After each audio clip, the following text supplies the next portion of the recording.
გადავწყვიტე მეგობრებისთვის გამეკეთებინა იმერული სუფრა. ამ ვიდეოში ნახავთ ყველაფერს, კერძების რეცეპტებს, საავტორო მაგიდის გაფორმებასაც, ყველაფერი გავაკეთე მხოლოდ მე. უყურეთ და ისიამოვნეთ. მეგობრებო, ძალიან საინტერესო ვიდეო გელოდებათ, ბოლომდე მიყურეთ, ჩემი გამოწერათ არ დაკავიწყდეთ. მოკლედ, გადავწყვიტე ჩემი ძმაკაცები დავპატიჟო მეუღლეებით და მე როგორც ქუთაისელმა მინდა რომ დავახვედრო იმერული სუფრა. უკვე მე გავამზადე ისრიმ მაყვალში, ისრიმი გარეთ მოვკრიფე, ასევე გავამზადე იმერული ლობიო კვაწარახით და კიდე რა გავამზადე, ახალი ტყემალი. ესენი უკვე შევაზავე, ამ დროს არ მქონდა გადაწყვეტილი ვიდეოს გადაღება, ამიტომ ამის მომზადების პროცესი არ გადამიღია, მაგრამ დანარჩენს იმერულ კერძებს, რასაც გავაკეთებ, ყველაფერს შემოგთავაზებთ, სუფრაც მე უნდა გავაფორმო, სერვირება ყველაფერი მე უნდა გავაკეთო, ასე რომ მიყურეთ, არ ინერებთ. წინა ღამით დავიწყე კერძების მომზადება, ღამე მიყვარს მზადება, მომზადოთ პირველ რიგში ფხალეული, მომზადოთ ისპანახის ფხალი, მწვანე ლობიო ნიგვზით და პრასის ფხალი ნიგვზით. მოწალვას არ ჭირდება დიდი დრო, გადმოვიღოთ, საწურზე დავდოთ, ამის შემდეგ დავარჩიე მწვანე ლობიო ძაფები გამოვაცალე, პრასიც ჩაუში მოსაწალად, პრას იმაზე ნაკლები დრო უნდა მოსაწალად, ვიდრე მაგალითად ისპანახს. ფხალეულიდან მე პირადად ყველაზე მეტად მიყვარს პრასის ფხალი. ხო, მართლა ლიმონით ჩავაწუროთ თუ გინდა რომ მწვანე ფერი შენარჩუნდეს. გადმოვიღოთ პრასიც, ასევე გადმოვიღოთ მწვანე ლობიოც. ეხლა მოვამზადოთ ნიგოზი. მოვთუშოთ ხახვი, შეგიძლიათ ცოცხლად უქნათ, მე მოვთუშული მირჩევნო და ნიგზის მასას დავუმატოთ უცხოსუნელი, ქინძი, წითელი წიწაკა, ნიორი, მარილი, მოვთუშული და გაგრილებული ხახვი და კარგად გადავზილოთ. ამ ნიგზის ბაზას გამოვიყენებთ პრასზეც, ფხალზეც, მწვანე ლობიოზეც. ეხლა კი გავწუროთ საწურით კარგად ისპანახი და პრასი. მწვანე ლობიო ხელით გავწურე, რადგან მაინც მინდა ოდნავ სტრუქტურა შეუნარჩუნდეს. ისეთი მინდა გამოვიდეს ბებია ჩემი, როგორცაც აკეთებდა ქუთაისში.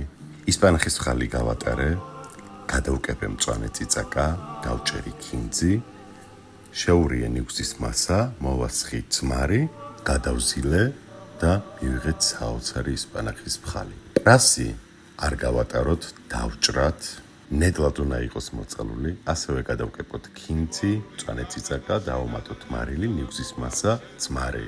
უხდება ძალიან, გადავზილოთ და პრასის არაჩვეულებრივი ფხალიც მზად არის. მწვანე ლობიოზეც ვაკეთებთ ყველაფერს ანალოგიურად, უბრალოდ რა თქმა უნდა ვუმატებთ შაშკლავს. ფხალეულს მოვრჩი, ბადრიჯანს ცოტა მოგვიანებით გავაკეთებ. ეხლა გადავიდეთ ხბოს იმერულ ჩაშუშულზე.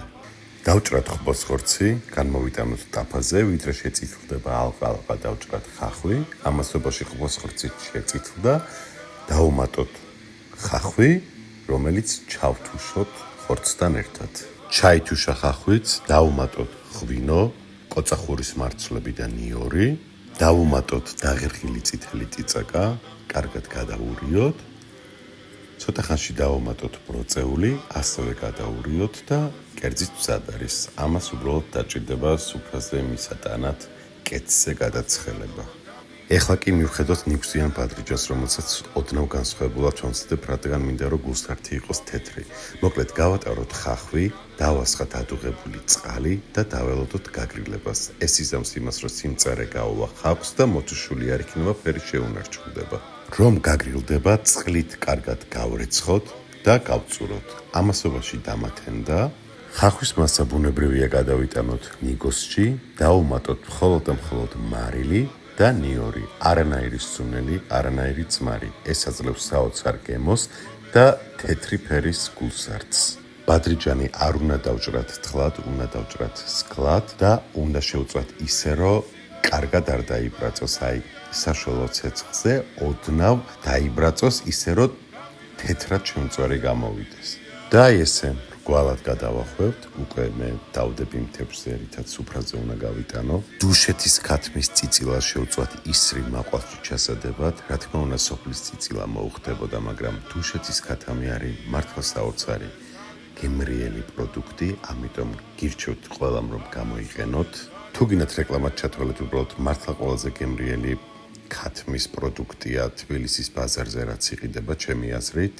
რაც შეეხება ისრიმ მაყვალს, მაგ დროს როცა ვამზადებდი, არ მქონა ამ ყველაფრის გადაღება გადაწყვეტილი.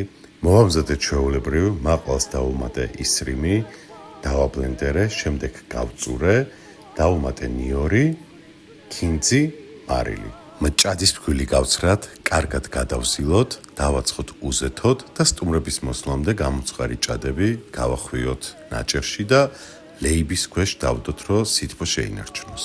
უკვე ახლოვდება სტუმრების მოსვლის დრო და გავშალოთ სუფრა.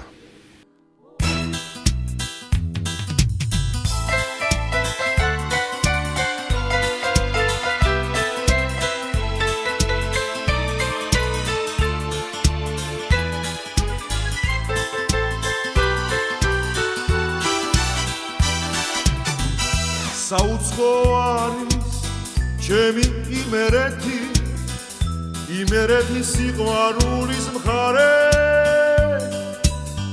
საოცნებო სამოთხის ვაქს მოგაგონებს, მადლიანი ჩვენი არემარე.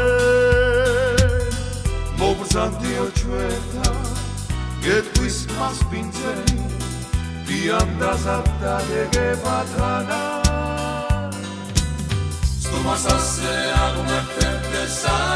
აი ესეთი ლამაზი და გემრიელი სუფრა გამოვიდა. სახლურ პირობებში ჩემთვის ესთეტიკას ძალიან დიდი მნიშვნელობა აქვს, ამიტომ სუფრაც მე თვითონ შევარჩიე და აი ეს ჭურჭელიც ყველაფერი ჩემი ნაკიდია, ჩემი გემოვნებით, სერვირებაც რა თქმა უნდა ჩემია და გემოებთან ერთად აი ესეთი ლამაზი სუფრა გამოვიდა.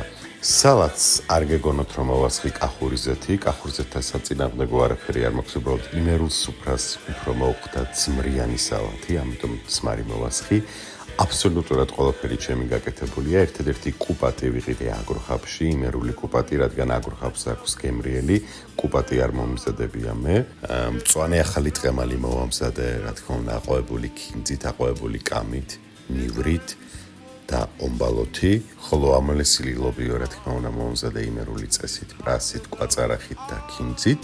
ღვინო კი მივირთვით თეთრი, რქაწითელი და მინდა გითხრათ, რომ ერთ-ერთი საოცარი დასამახსოვრებელი დღე გამოვიდა ჩემთვისაც და ჩემი მეგობრებისთვისაც. ეს ჩემი მოტაფული სახელგანთქმული იმერული ხაჭაპურია, რომლის რეცეპტიც მინდევს. გთხოვთ არ დაგავიწყდეთ თუ მოგეწონათ ვიდეო და ლაიქება, ჩემი გამოწერა, რადგან ძალიან ვიწვალე, რომ თან ეს ყველაფერი მე თვითონ გადამეღო და მომემზადებინა.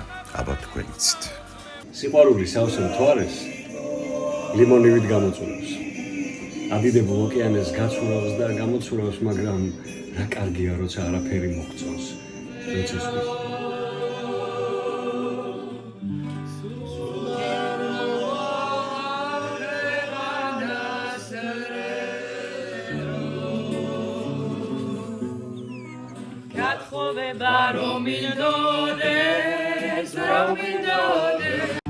შემისთანა და ჩაგდრული ზღვას საუჯეს აღარვეზე